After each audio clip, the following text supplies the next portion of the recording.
All right, class. First off, as always, good day. I'm glad you're here. So, today we are going to be talking about Austria, the country Austria, and the country Hungary. Now, when I say hungry, I don't mean like hungry, like I'm starving, type of thing. No, Hungary is spelled a little different. There's an A in there. So it's not Hungary, it's Hungary. Okay, so um, pay attention to that, okay, because on your next quiz, I'll probably misspell it to see if you guys notice it. Okay, and then I'll put the other real Hungary. So here is your warm-up picture, okay? The first question asks you what's going on here, right? Should be pretty easy, simple picture. The second question asks you what is the irony of what the elephant, what the bear is saying. Okay, so if you know what irony means, it's like when you say something, but it's not. It's not what it meant to be. It's not like wait, that's not right. That's like if you know, you need a knife and every utensil in your kitchen is spoons. You know, that's kind of irony. You have all these utensils, you have all this stuff, you know, but it's not the one you need, you know. So, what is the irony? And again, on your paper, it does have another definition on there as well. It's in the parentheses and it's underlined. So, read through that. And again, look what the bear is saying, who the bear is saying it to. What's the irony in that? Okay. So, pause the video, write your response because we're moving on in three, two, one. All right, so Austria. This country is in a very unique situation, okay? Now, Austria is actually the place where Arnold Schwarzenegger's from. If you don't know who that is, the actor, big old buff guy, get through the chopper, that guy. He's from Austria, so you could just imagine that country, people like that, not as big as him, but they talk like this, and they talk like this, and, you know. I did that in class, and some people laughed. Some people didn't. It's okay. So the thing is, though, the people of Austria, um, they have a lot of ethnic groups, but the thing is, people wanted independence. People wanted more freedoms, things like that. And the government's like, no, no, no, no, no, no. Because here's the thing: if we're independent, you guys have your freedom, stuff like that. Then you're going to get angry with other people and you're going to be like saying, oh, it's my right to do this. No, no, no. It's best to leave things the way they are. Let us, the government, have the power so, and maintain order, control. Now, the other thing about Austria, if you remember from the past 2 weeks, um, they got their butts kicked by Prussia, right? Now, it's one thing to get your butt kicked and say, hey, you know what? Take the L. I lost bad. No, no, no, no. Austria is like, they got beat bad, and they're like, I didn't hear the bell go off, and they come again towards Prussia, trying to fight again with less men, less power, and they get beaten bad. Again, it lasted less than a month, the entire war. So they're beaten bad. And also, if you remember several lessons back, during the Crimean War, Russia asked Austria, can we go through your territory to attack the Ottoman Empire, you know, flank them from the side type of thing. And Austria said no. Remember, because they were like, no, no, no, because if you attack them from the side, they're going to know that we let you in, and then we're going to get in war with you. And no, no, no, just leave us out of this. When Russia lost the war, they basically told Austria, yeah, when Russia lost the war, they told Austria, you know what, we're not friends anymore. And that was the only country that actually had power that were friends with Austria. So now they are basically defenseless. They have no powerful friends that they could rely on, to give support to them. So their neighboring country, Hungary, just was like, well, can we just take it over? I mean, yeah, I mean, they don't have really much soldiers, and the people are tired of war, so they might just like roll over. And that's exactly what happened. They take over.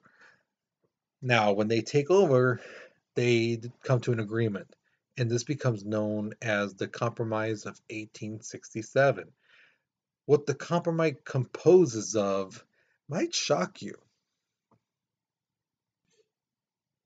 So, here is a map of Hungary and Austria. You can see how they're right next to each other. Okay. Oh, excuse me. So, the Hungarian people, um, they too had become an independent nation. And with this compromise, there were some Austrians who were like, no, no, this is not going to work. We Hungarians, we should be, by ourselves. We shouldn't be partnering up with Austria. And that's what the compromise is. I'm going to show you in a second. But first, here's your first question.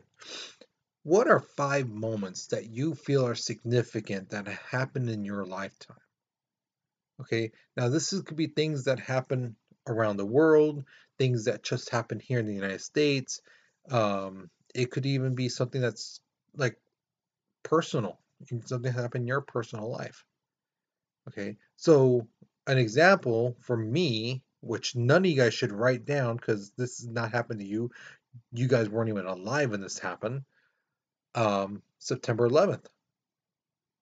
That was a day I'll never forget. I still remember to this day exactly where I was, what I was doing, what happened when the second tower fell, the first tower, when I heard about the second plane going in, the um, plane crashing in the meadow, the plane that went into the Pentagon, all those uh, moments in that day, I remember like it was yesterday because I lived through that.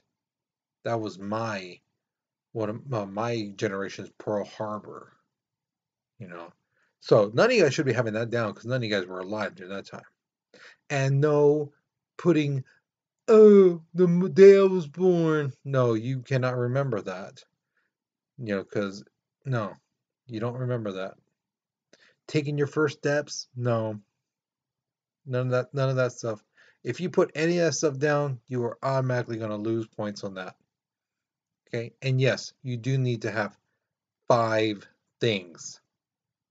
You cut down, you do 4, guess what? You lost a point. You put 3, guess what? You lost 2 points.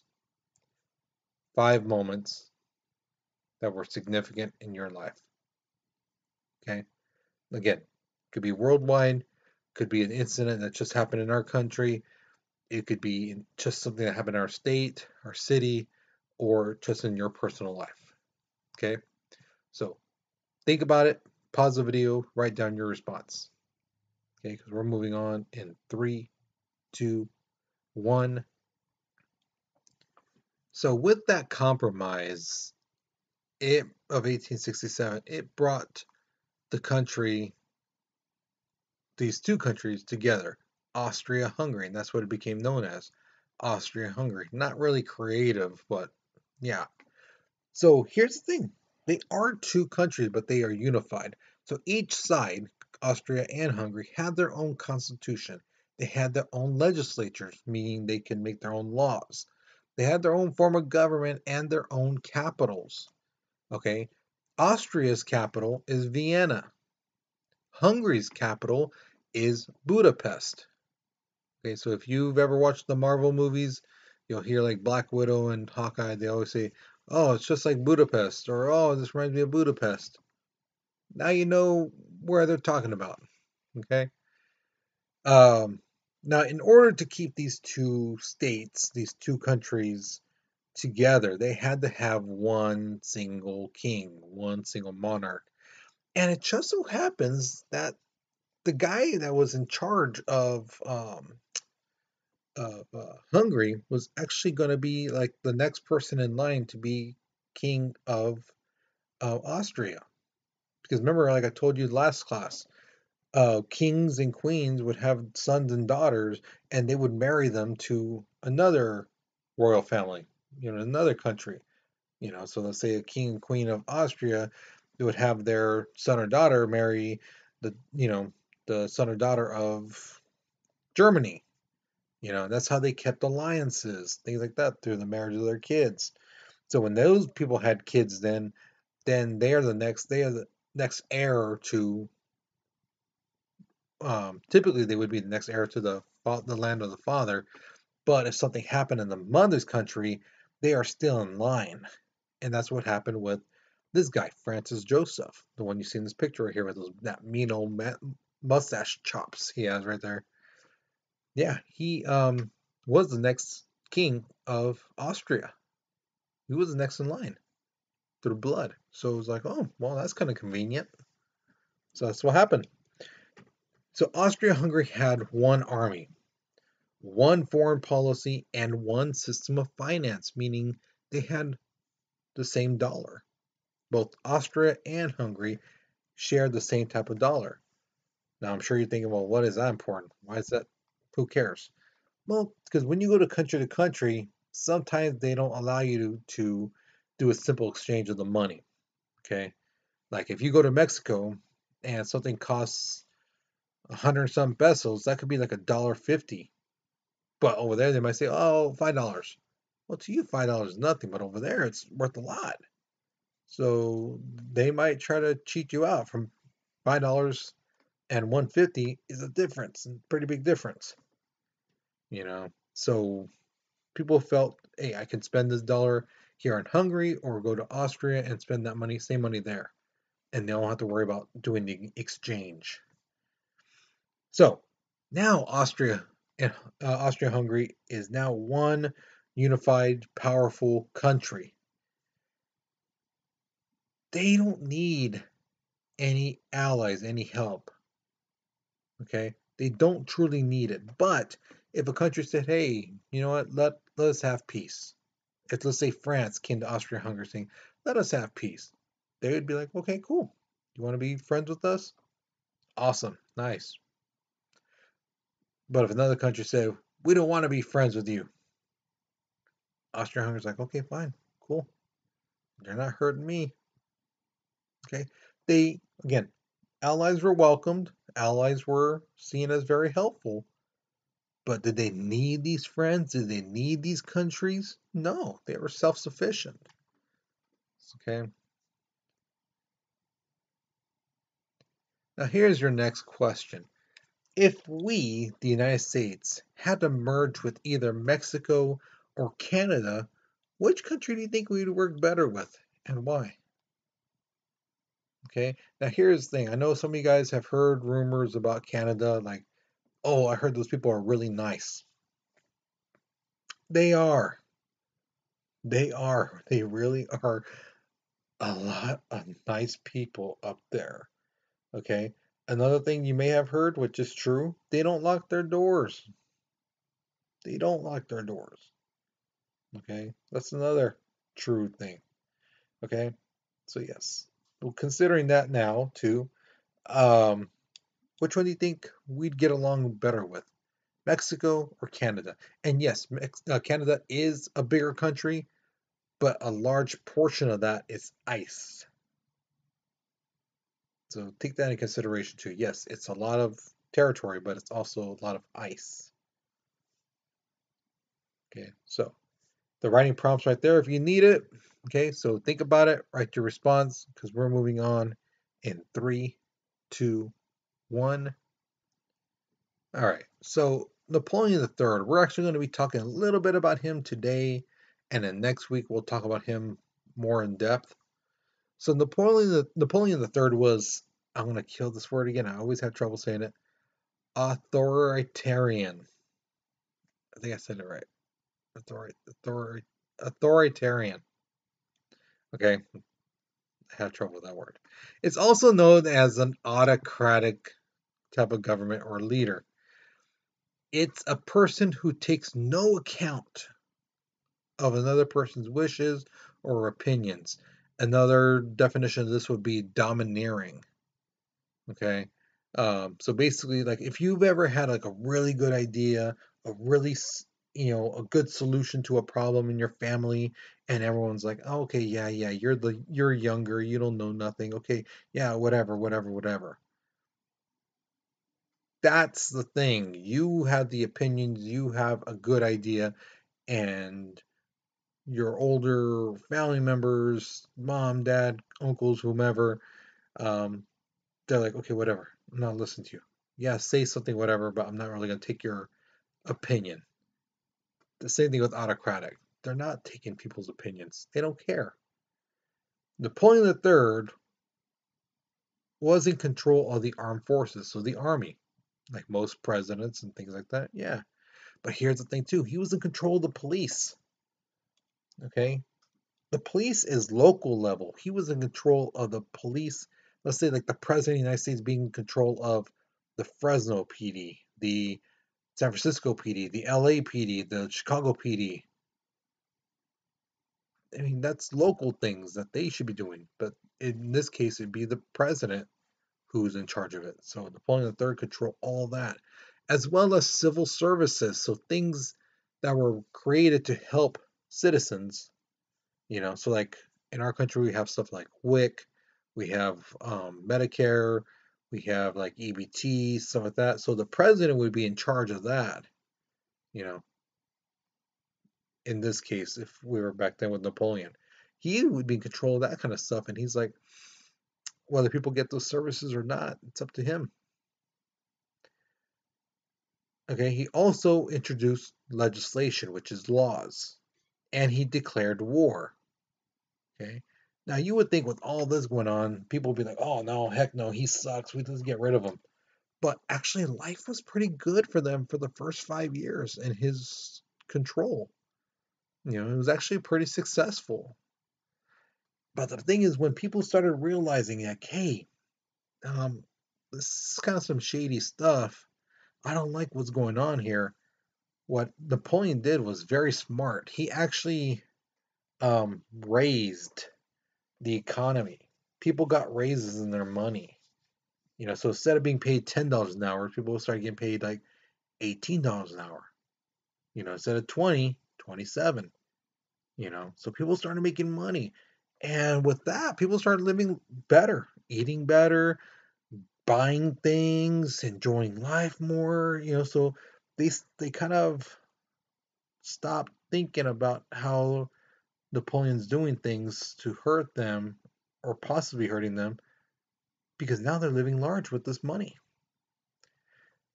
While that's going on, while they're in bliss, buying things and making their life better, going on vacations, stuff like that, Napoleon is secretly making laws that is taking away the rights of the people. That's what I mean. That's why he did the smart thing. Give them a little extra money, sure, whatever makes you happy. That's what makes you happy to forget what I'm doing to you. So be it. All right. So here's your next question.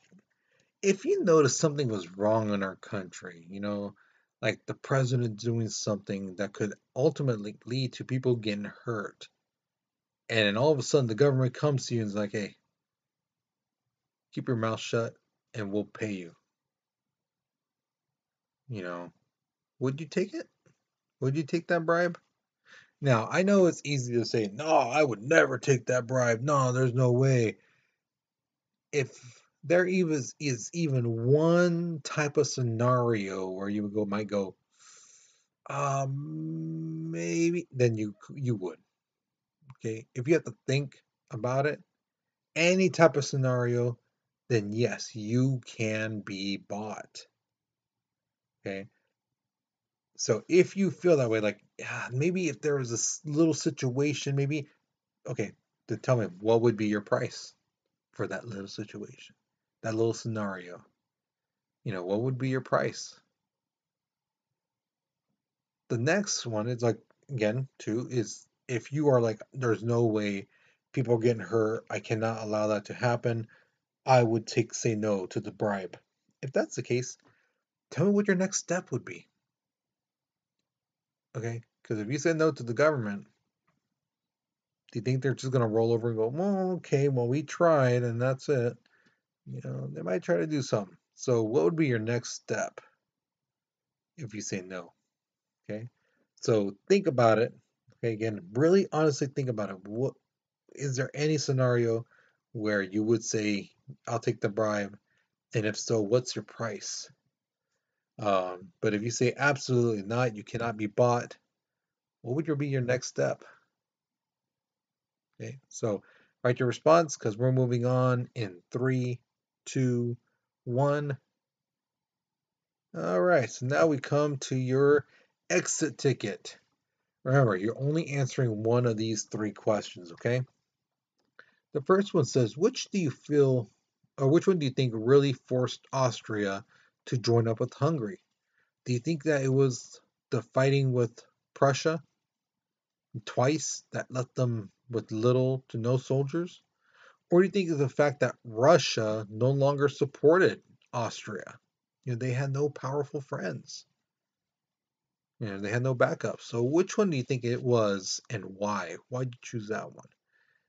The second question is, if Napoleon is the ultimate ruler, Napoleon III is the ultimate ruler, why do you think he's secretly taking people's rights away? What do you think? Okay, so write down your response. Tell me what you think and why you think that way. The last question is, do you think the US should or would be concerned if Canada and Mexico had joined together to form one country? What do you think? And why do you believe this? So, not us joining Canada or Mexico, it's them two saying, we're going to unite and be one country. We're dead smack in the middle of the two. So, do you think the United States would or should be concerned if that ever happened? And why do you think that? Oh, excuse me, guys. So, pick again whichever one you feel you can answer better and write your response for that. Right? So, once you finish the exit ticket, you're done with this lesson.